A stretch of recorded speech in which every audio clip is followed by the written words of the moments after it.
Where do we draw the line between stopping false information and protecting free speech? That question is now at the center of a growing debate after the House of Representatives approved on final reading House Bill number 9465, also known as the Digital Media Anti-False Information Act. Let's go to Micah Razon. Micah, what are the concerns on this measure?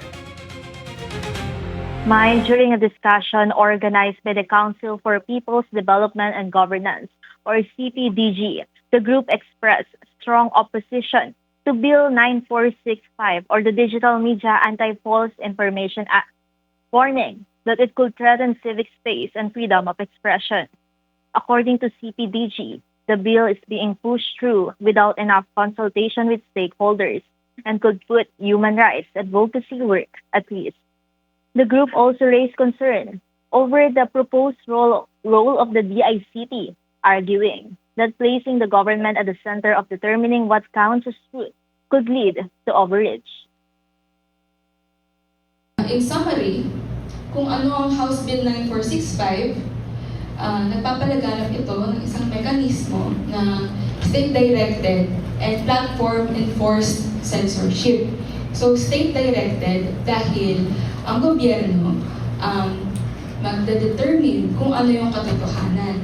And platform-enforced kasi yung mga platforms, meron silang, dinedeputize sila kumbaga ng gobyerno, no, para i-regulate yung mga digital spaces. The group also warned that the proposed measure could have serious implications on protected speech. Parang sinasabi nila, bawal kayong mag-publish ng content na tungkol sa military operations and sa government operations. So, naka-include din kasi, naka-include siya dito. So, overreaching siya sa mga protected forms of speech. Apart from their concerns over the bill's provisions, CPTG also raised alarm over the possible penalties, including fines, that may be imposed for violations. The group claimed the measure could be used to silence critics, journalists, and members of the public, and could further restrict the work of media organizations. Back to you, Mai.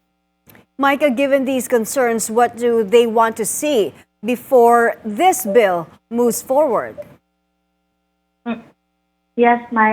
Ayon sa CPDG, kung maipapasa na yung mentioned bill, it could censor the contents na ilalabas ng media at kasama raw roon na hindi na pwedeng magbalita ng military operations like EDCA, sabi nila yan. At prone daw iyan para hindi lumabas yung abuses na meron sa mga camp at yung government na daw kasi yung mag-a-assess kung ano ang totoo sa hindi. Kumbaga, ang pagbabasehan na lang daw ng katotohanan ay yung statement mula sa government agencies at mababaliwala na yung mga on-ground reports. Sabi rin ni former Anak Pawis Rep. Ariel Casilaw, baka ang gusto ng pamahalaan ay maging mouthpiece na lang ng Malacanang ang media na kung saan puro pabor na lang sa kanila yung malalabas na balita. Mai? Maraming salamat, Micah Razon.